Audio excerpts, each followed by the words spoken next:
কিন্তু যে অত্যাচার এরা এই বিএনপি জামাত আমাদের উপরে করলো, ওই অত্যাচার যদি 2009 সরকার গঠন করে আমরা করতাম, ওদের অস্তিত্ব খুঁজে পাওয়া যেত না। আর আজকে তাদের অত্যাচার শুধু আওয়ামী লীগ না, এখন তোমরা দেখতে পাচ্ছ যে আওয়ামী লীগের উপরে তো অত্যাচার করেছেই। তো এদের হাতে আওয়ামী লীগের অগণিত হাজার হাজার নেতাকর্মী, এই পর্যন্ত আমরা অনেক নাম আমরা পেয়ে গেছি। তার উপর তাদের আত্মীয় পরিবার পরিজন সহজে হত্যা করেছে। এবং যাদের বাড়ি ঘরে আগুন দিয়েছে প্রত্যেকটা বাড়িতে কিন্তু মানুষ পুড়িয়েছে। এমনকি 32 নম্বরে যখন আগুন দেয়, সেখানেও ওই মিরপুর রোডের উপরে দেখেছিলাম যে 3টে লাশ পড়ে আছে, কিন্তু তাদের কোনো পরিচয় ঠিকানা নেওয়া হয়নি। ঠিক সেইভাবে আওয়ামী লীগের প্রত্যেকটা নেতা কর্মীদের বাড়িতে যেখানে যেখানে আগুন দিয়েছে প্রত্যেক বাড়িতে কিন্তু মারা গেছে, এমনকি মা চাচি থেকে শুরু করে কেউ বাদ যায়নি।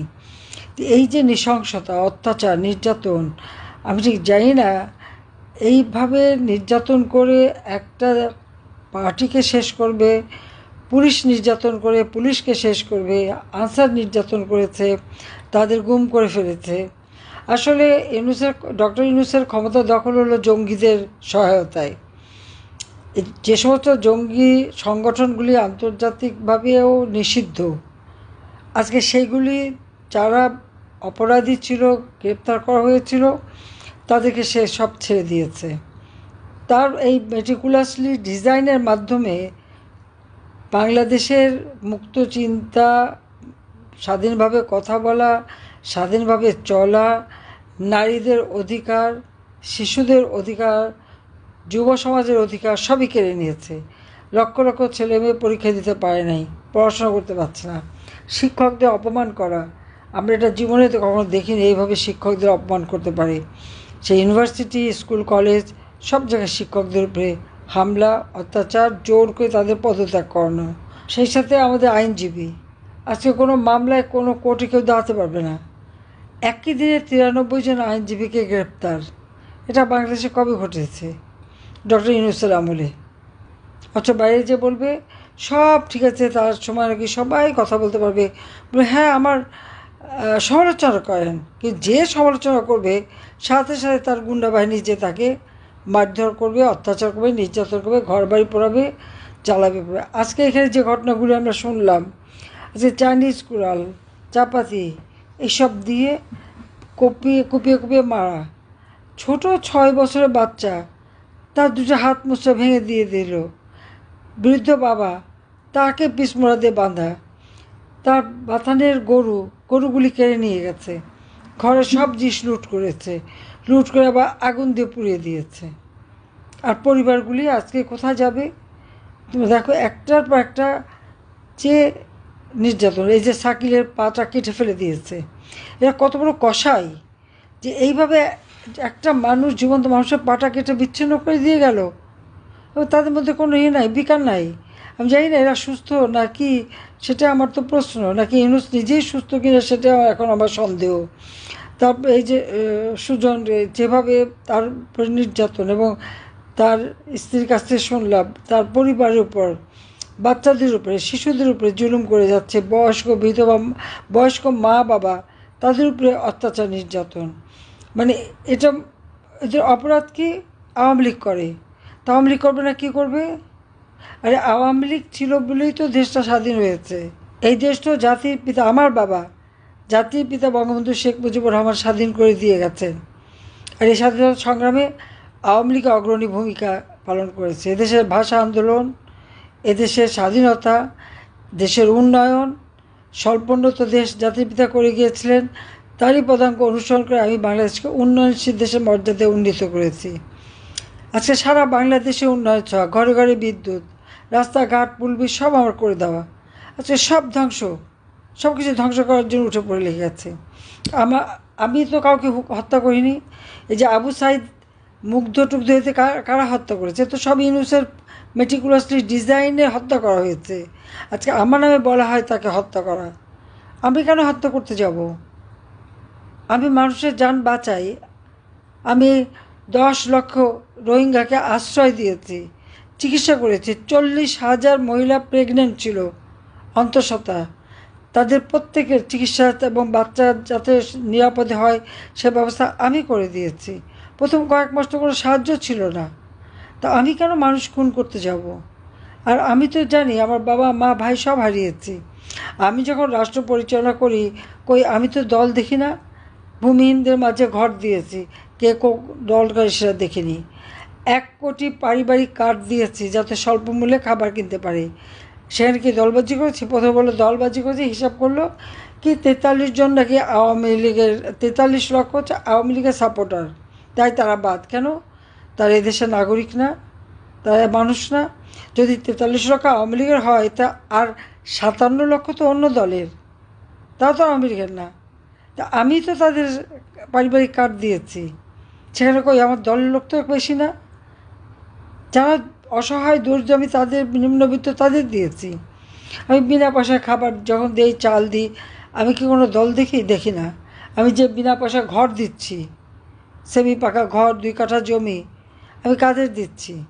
বাংলাদেশের যারা ভূমিহীন গৃহহীন তাদের।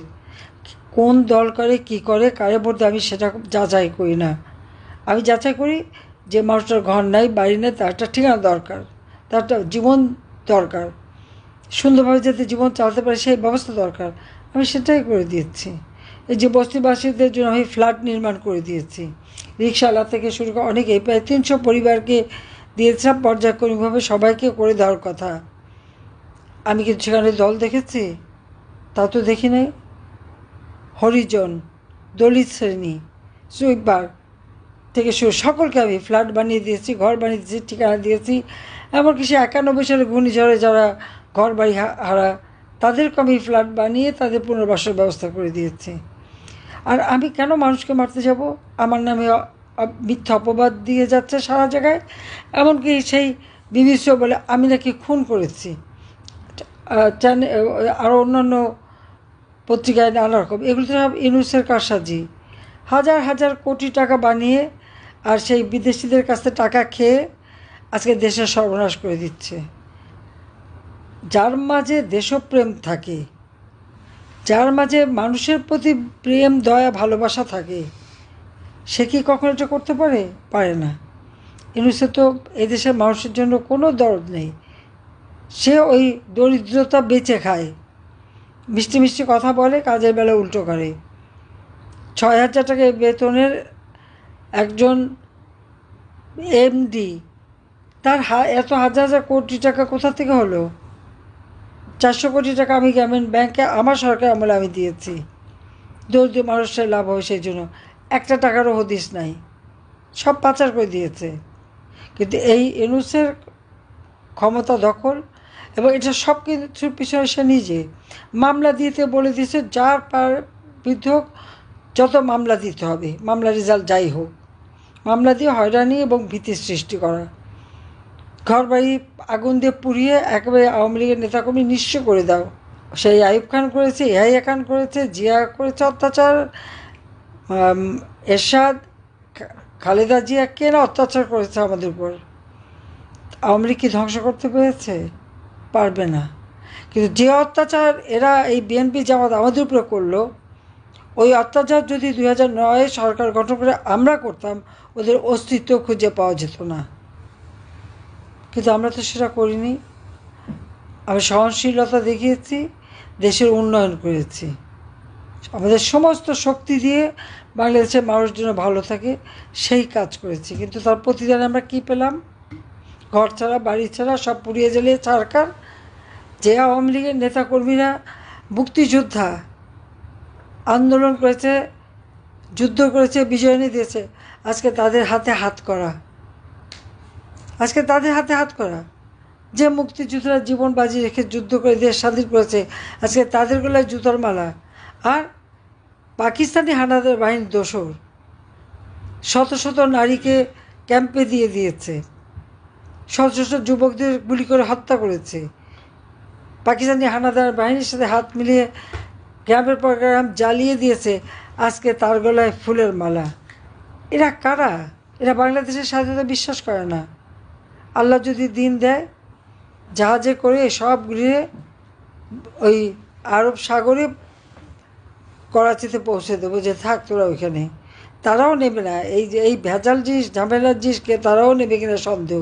তবুও তাদের ওই পাকিস্তানে পাঠাতে হবে, বাংলার মাটিতে এদের ঠাঁই হবে না। আজকে আওয়ামী লীগ খারাপ, বঙ্গবন্ধু খারাপ, কথা কথা বঙ্গবন্ধুকে অপমান করা, সেই 32 নম্বর পুড়িয়ে দেওয়া, আবার বলে টুঙ্গিপাড়াও নাকি ধ্বংস করবে। এক মাঘে শীত যায় না, এটাও তাদের মনে রাখা উচিত। যে যে অপমান করছে সব মনে আছে, কড়াই গন্ডা হিসাব নেওয়া হবে।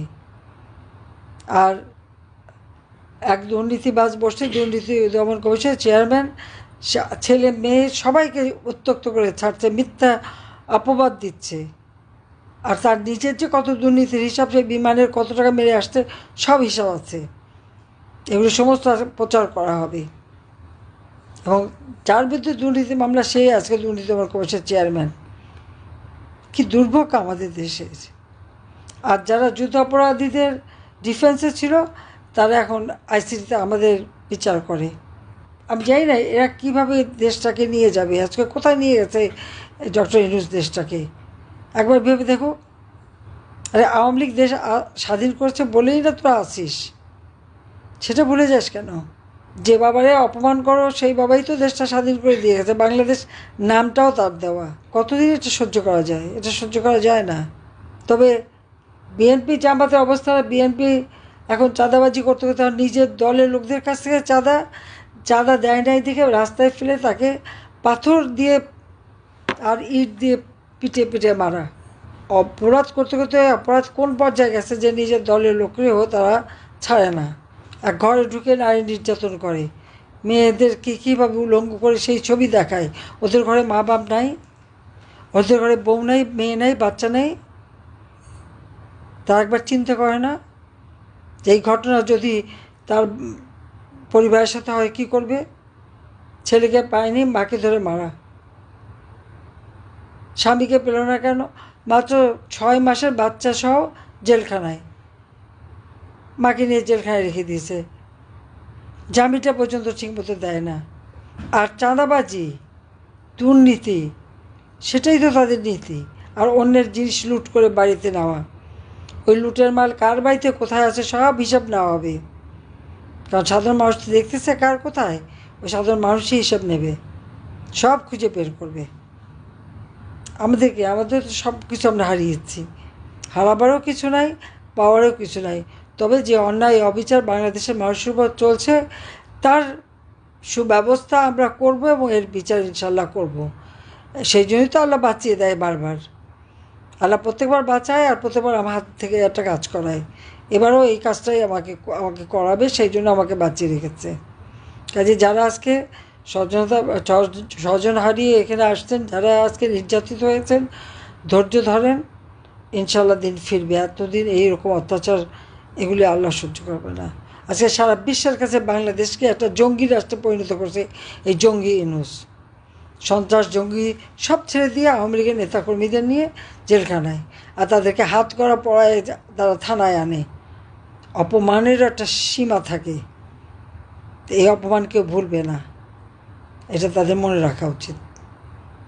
তো সবাই ভালো থাকেন, সুস্থ থাকেন, এর বিচার ইনশাল্লাহ হবে, দিন ফিরবে।